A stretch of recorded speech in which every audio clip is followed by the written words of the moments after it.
Tu sabes que tu falaste um princípio cristão. Eu acredito que todas as religiões, elas nutrem esta questão comum, né? Que é a paz, que é o shalom, que é o eirene, que é a pax. São formas de se dizer a mesma palavra. E eu acredito que essa mudança, essa possibilidade, essa transformação, ela é tão real, Merria, que tu até citas esse teu professor usando ovelhas e lobos. Cristo falou a mesma coisa, né? Ele disse que há muitas ovelhas, muitos lobos vestidos de ovelhas, enganando aqueles que não têm pastor. É interessante que nós notamos que nós precisamos de pastores, de pastoras. Eu não estou nem falando aqui do cunho religioso, eu estou falando de pessoas que tomem a frente e que não abandonem seus ideais, não renunciem aos seus princípios na primeira comodidade possível. É importante, aí o telespectador eu acho que vai entender perfeitamente, a questão do que significa falarmos de paz, mais especificamente. Também eu acho que esta sociedade, que é dirigida por tantos lobos, precisa assumir a paz como condição. Só que paz, Merria, também não é um espírito que desce sobre a tua cabeça, né? Tem gente que acha que paz que é um espírito que desce sobre a tua cabeça e de repente tu tá super bem, tu tá em paz e agora que o mundo se exploda, que ninguém venha me incomodar porque eu tô em paz. Paz não tem nada a ver com isso.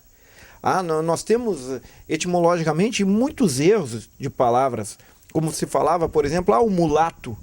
Isso é uma palavra extremamente violenta, tanto do ponto de vista psíquico como existencial. Mulatos portugueses falavam para dizer que a pessoa não era nada, eles diziam que tu era filho de uma negra com uma mula. Era isso que eles diziam.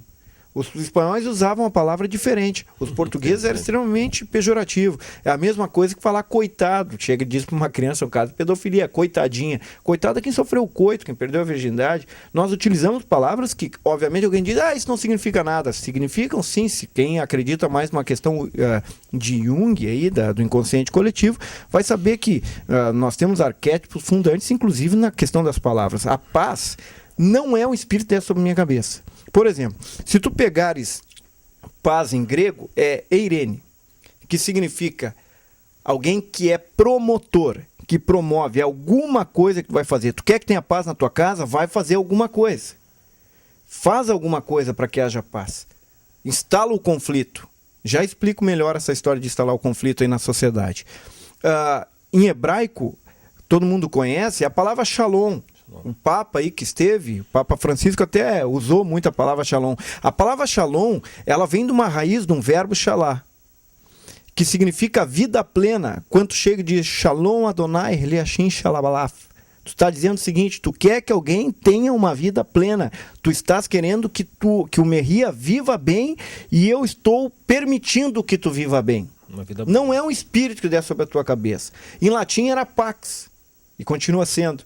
Tanto é verdade que se tu pegasse na época dos povos da Roma Antiga, a Roma tinha Pax Romana que era meio colocada à força, mas era um contrato que tu fazia. Pax, para eles, é uma aliança que tu faz com alguém. O que nós vamos aliançar entre nós? Isso é paz.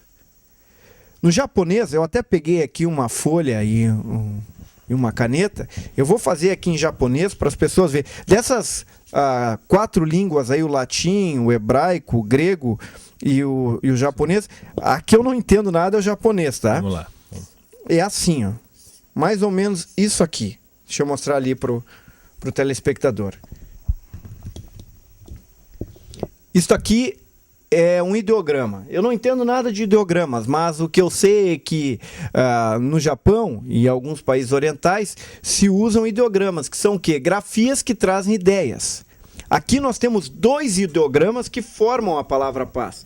Este é um ideograma e este é outro ideograma. Os 2 ideogramas juntos formam a palavra paz. E olha que interessante, isso é um feixe de arroz e isso é uma boca. Para eles, paz é todo mundo ter o que comer. Nenhuma das 4 línguas tu vês paz como um espírito ou como um estado de felicidade ou de prazer. Paz tem a ver com uma ação efetiva que tu fazes, tem a ver com a sociedade. Por isso eu dizia que para haver paz tem que instalar o conflito. A gente viu agora, e eu sei que tu eras um grande defensor, e louvo por tu fazeres isso, nós estávamos numa conversa boa de café tempos atrás com amigos, e eu lembro que tu falaste lá, né, que tu vias muito o lado muito bom dos protestos, e de fato é necessário os protestos, é necessário nós nos mobilizarmos em todas as instâncias para que nós instalemos os conflitos. O que é instalar o conflito? Eu disse que conflito não era guerra. Conflito é um problema que tu tem. E o conflito é uma falta de opção, Merria. Por que é uma falta de opção? Porque quando tu dizes assim, ó, escolhe o da direita ou da esquerda, direita ou esquerda, tu tens ou não tens opção? Não tem. Ter opção é eu não quero nem o da direita nem o da esquerda, eu quero o do meio. Né? Eu quero ficar indiferente. As pessoas dizem, escolhe o vermelho ou o azul. Tu tem opção, tu tem uma falta de opção. Tu tem opção de dizer, eu não quero nenhuma das cores, eu quero qualquer outra cor do prisma. O conflito é uma falta de opção, porque tu só pode resolver um conflito, um problema que tu tenha de duas maneiras. Ou tu resolve com guerra, ou tu resolve com paz. Como as pessoas estão escolhendo? Muitas estão escolhendo resolver seus conflitos com a guerra. Mas a possibilidade que nós temos, nesta falta de opção, é escolhermos com a paz. O problema que nós temos na sociedade, as discussões que nós temos, as questões que se levantam na nossa casa, na escola, no trabalho, no mundo profissional, nós podemos resolvê-las com paz, mas muitos usam guerras, muitos usam a indiferença, muitos usam falatório, muitos usam falar, destruir, tentar detonar o outro, muitos usam políticas sujas, muitos usam interesses próprios, quando a gente esquece que paz é ter todo mundo que comer. Paz é permitir que o outro tenha vida plena, não é um esgotamento em mim mesmo. Não, eu acho que isso aí foi surpreendente, até porque a estrutura de paz que tu traz me veio uma ideia bem pragmatista. Primeiro, perder o grama. A paz só existe onde todos estiverem com a barriga cheia. Segundo, a paz, pelo que tu me colocaste aí, ela ganha um perfil do mecanismo. Ou seja, o que é o mecanismo? É aquele que transforma, entendeu? Agora, numa sociedade violenta, eu faço a transformação. David, numa sociedade violenta com nós, mesmo com esse escudo que tu me coloca aqui, nós temos escudos morais, né? Esse é um escudo moral. E vou dizer mais, pelo que tu me colocou, é até uma arma moral que a gente tem, a paz, né? Como pode ser dinamizado hoje e transportando para Lajeado? E eu transporto aquela paz lá no reduto do que seria hoje o passeio ciclístico, que seria o nosso ponto turístico em Lajeado, né, que é do Trivale, naquela zona negra que hoje é uma Cracolândia. O que nós, comunidade, baseado nesse teu instrumento de paz, o que nós podemos fazer de concreto? Eu vou dizer assim como os antigos franceses, vamos levantar as bandeiras e barricadas, vamos para lá. O que nós vamos fazer? Primeiro, onde há trevas, para dissipá-las é necessário luz. Nós precisamos ir para lá. O poder público precisa se instalar de alguma forma lá. As pessoas precisam assumir aquele lugar.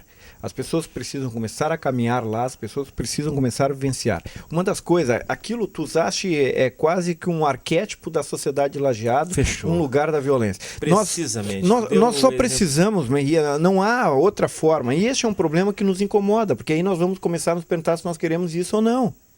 Porque nós precisamos, para acabar com os lugares cheios de trevas, lugares violentos, nós precisamos de uma cultura da paz, nós precisamos lá instalar o conflito. Instalar o conflito é ir até o lugar, não negligenciá-lo. Porque o momento que eu não vou, o momento que a prefeitura não vai, o momento que os poderes não vão, o momento que a sociedade não aparece, o que a gente está dizendo? A gente está evitando o conflito. É mais ou menos quando uma mulher, uma mãe, um pai estão em casa e tem um sério problema com o filho, e eu muitas vezes vi isso, a mãe dizia assim, eu não vou falar nada aqui em casa, porque se eu falar vai dar uma guerra. Bom, tu nunca vai resolver o problema.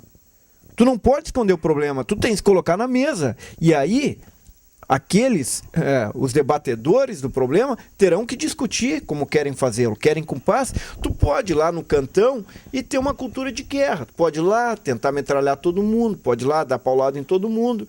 Tu pode fazer do jeito que tu quiser, mas tu pode ir lá sentar e pacificar, tu pode ir lá e ser exigente, educar. Só que tem um detalhe que isso desmotiva muitos. Tem muita gente que acha que ser Gandhi, ser Martin Luther King, ser Madre Teresa de Calcutá, ser Zilda Arnes, é tu ir lá uma semana e tá resolvido o problema. Não. A cultura de paz exige uma postura para a vida inteira. É a vida inteira estar presente, é a vida inteira estar com ações específicas, é a vida inteira enfrentar certos arquétipos que estão colocados. Não é por um momento. E este é um detalhe. A gente acha que nós, por estarmos até num período tecnológico, muito de rede, que a gente conecta e desconecta, que eu vou, isso não é problema meu, eu vou lá, já fiz minha parte. Mas quando é que se fez a sua parte? Já imaginaram Nelson Mandela tendo feito, eu já fiz minha parte?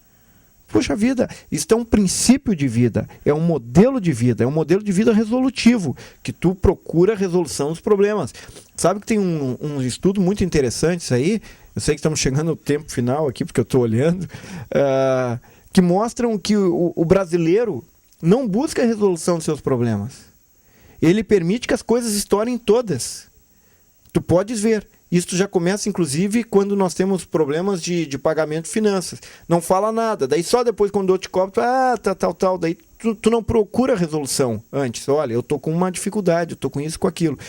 Nos problemas, tu espera estourar o problema no relacionamento, tu espera estourar o problema na empresa, tu espera que tudo aconteça para depois tentar solucionar.